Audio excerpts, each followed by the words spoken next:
10 years later உங்கள் ரிட்டையர்மெண்ட்காக இல்லை உங்களோட கிட்ஸோட எஜுகேஷனுக்காக இன்வெஸ்ட் பண்ணுறீங்கன்னா இன்னைக்கு நடந்துன்னு இருக்கிற யூஎஸ் ஈரான் வார் உங்கள் போர்ட்ஃபோலியோக்கு எவ்வளோ முக்கியம் தெரியுமா?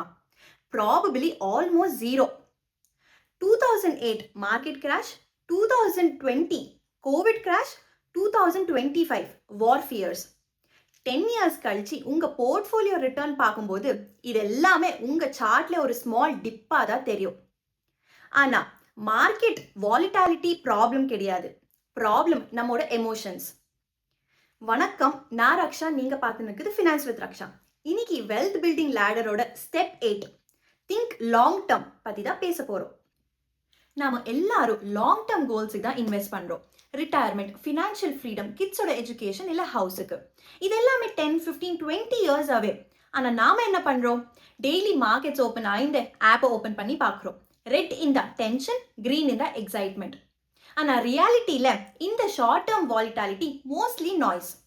டெய்லி சார்ட்ஸ், மந்த்லி சார்ட்ஸ் பார்த்தா மார்க்கெட்ஸ் ரொம்ப ஸ்கேரியாக தான் தெரியும். ஆனால் 15 இயர்ஸை ஜூம் அவுட் பண்ணி பார்த்தா இந்த கிராஷஸ் எல்லாமே almost invisible. So yes, please ignore short term noises. But அதே சமயத்தில் இன்னைக்கு நடக்கிற கரண்ட் ஈவெண்ட்ஸை கம்ப்ளீட்டாக இக்னோர் பண்ணுங்கன்னு நான் சொல்ல வரல. நான் ஆல்ரெடி ஒரு போஸ்ட்டை எழுதியிருக்கிறேன், being a bit active while being passive. இந்த லிங்க் நான் டிஸ்கிரிப்ஷனில் ஷேர் பண்ணியிருக்கிறேன். இந்த சப்ஸ்டாக்கு நீங்கள் சப்ஸ்கிரைப் பண்ணால் ஃபியூச்சர் போஸ்ட் உங்கள் மெயிலில் வரும். இது ஒரு ஃப்ரீ சப்ஸ்கிரிப்ஷன் தான். பாசிவ் இன்வெஸ்டிங்னா இப்போ வேர்ல்டில் நடந்துன்னு இருக்கிற கரண்ட் அஃபேர்ஸை நீங்கள் கம்ப்ளீட்டாக இக்னோர் பண்ணுறதல்ல. இப்போ மார்க்கெட்ஸ் டிப் ஆகுதுன்னா எதுக்கு டிப் ஆச்சு? ஏதாவது டெம்ப்ரவரியா, சீரியஸ் ஸ்ட்ரக்சரல் இஷ்யூஸா, இல்லை வார் ஃபியர்ஸ்னாலையா, இல்லை இன்ட்ரெஸ்ட் ரேட்ஸ்னாலையா? இது எல்லாம் தெரிஞ்சு வச்சிக்கினா அப்போ நீங்கள் பேனிக் செல் பண்ண மாட்டீங்க. ஆனால் இன்னும் எக்ஸ்ட்ரா அமௌண்ட்டை இன்வெஸ்ட் பண்ணுறதுக்கு உங்களுக்கு கரேஜ் வரும். அண்ட் வெரி இம்பார்ட்டன்ட், நான் இது ட்ரேடிங் பர்பஸுக்கு சொல்ல, மார்க்கெட்ஸை டைம் பண்ணுறதுக்கும் இல்லை. நான் ஒரே ஒரு ரீசனுக்கு தான் சொன்னேன், மார்க்கெட்ஸ் டிப்பை யூஸ் பண்ணி எக்ஸ்ட்ரா அமௌண்ட்டை இன்வெஸ்ட் பண்ணுறதுக்கு. நம்ம இந்த நியூஸையும் நம்ம பிளைண்டாக ஃபாலோ பண்ணக்கூடாது.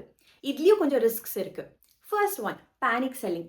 நம்ம அந்த 20% ஃபாலை டைஜஸ்ட் பண்ண முடியாமல் நம்மளோட லாங் டேர்ம் போர்ட்ஃபோலியோவை செல் பண்ணிடுறோம். இது ஒரு பெரிய மிஸ்டேக். ரெண்டாவது, FOMO, fear of missing out. ஏதோ ஒரு அசெட் கிளாஸ் சடனாக ஹைப் ஆகும். இந்த அசெட் கிளாஸ் நம்மளோட போர்ட்ஃபோலியோ அலோகேஷனில் இருக்கவே இருக்காது. Like AI stocks, crypto, gold, silver. அப்போ நம்மளுக்கு என்ன தோணும்? இந்த ஹைப்பை நம்ம மிஸ் பண்ணிட்டா லைஃப்பில் கிடைக்கிற ஒரே ஒரு சான்ஸ் மிஸ் ஆகிடும்னு. ஆக்சுவலி நானும் ரீசெண்டாக ஒரு மிஸ்டேக் பண்ணியிருக்கிறேன். என்னோட டைவர்சிஃபிகேஷன் வீடியோ பார்த்தா என்னோட அசெட் அலோகேஷனில் 15% தான் கோல்டுக்கு அலோகேட் ஆயிருக்கு. ஜூலை 2025ல சில்வருக்கு ஹியூஜ் ஹைப். நானும் கொஞ்சம் லேக்ஸை சில்வரில் இன்வெஸ்ட் பண்ணேன். தேங்க்ஃபுல்லி ஃபெப் 2026ல அந்த பிரின்சிபல் அமௌண்ட்டை நான் ஃபுல்லாக ரிகவர் பண்ணிட்டேன். இப்போ அந்த ப்ராஃபிட்டை மட்டும் என் போர்ட்ஃபோலியோவில் சில்வருக்கு அலோகேட் ஆயிருக்கு. நான் உண்மையாக சொல்லணும்னா இது ஸ்கில் அல்ல, லக்கு தான். நான் பீக்கில் என்டர் பண்ணியிருந்தா இப்போ நான் லாஸில் இருந்திருப்பேன். மிஸ்டேக் என்ன? நான் என்னையே கன்வின்ஸ் பண்ணிட்டேன். அந்த 15% கோல்டு அலோகேஷனில் 12% கோல்டுக்கு 3% சில்வர். அப்புறமா என் போர்ட்ஃபோலியோவில் கோல்டு அலோகேஷன் பேரை மாற்றி மெட்டல் அலோகேஷன் வச்சேன். ஸோ நான் இப்போ பார்த்தா அது ஒரு ஸ்ட்ராட்டஜி இல்லை, அந்த ஃபோமோக்கு நான் கொடுத்த ஒரு இன்டெலிஜென்ட் எக்ஸ்பிளனேஷன். இப்போ நாளைக்கு பிளாட்டினமுக்கு ரேலி வந்தால், ரேலி வந்துச்சின்னு சொல்லி நம்ம பிளாட்டினம் நம்மளோட போர்ட்ஃபோலியோக்கு ஆட் பண்ணக்கூடாது. பிளாட்டினம் பற்றி ரிசர்ச் பண்ணி அதோட சைக்கிள்ஸை புரிஞ்சு உங்களுக்கு அந்த போர்ட்ஃபோலியோவில் அசெட் அலோகேஷன் கொடுக்கணும்னா அப்போ தான் நீங்கள் ஆட் பண்ணோம். இதை தான் நம்ம ரீசன்சி பயாஸ்ன்னு சொல்வோம். ரீசெண்டாக நடக்கிறது ஃபாரெவர் கண்டினியூ ஆகும்னு நம்புறது.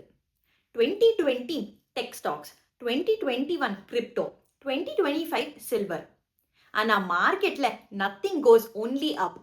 மார்க்கெட் நாய்ஸ் எப்போவுமே இருக்கும்.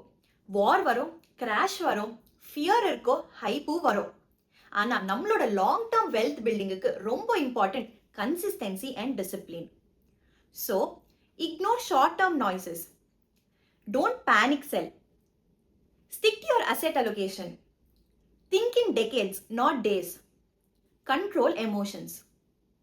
இந்த வீடியோவில் ஷேர் பண்ணியிருக்கிற இன்ஃபர்மேஷன் உங்களுக்கு ஹெல்ப்ஃபுல்லாக இருந்தால் லைக், ஷேர் அண்ட் கமெண்ட் பண்ணி சப்போர்ட் பண்ணுங்க. Until then, be smart with your money. வணக்கம்.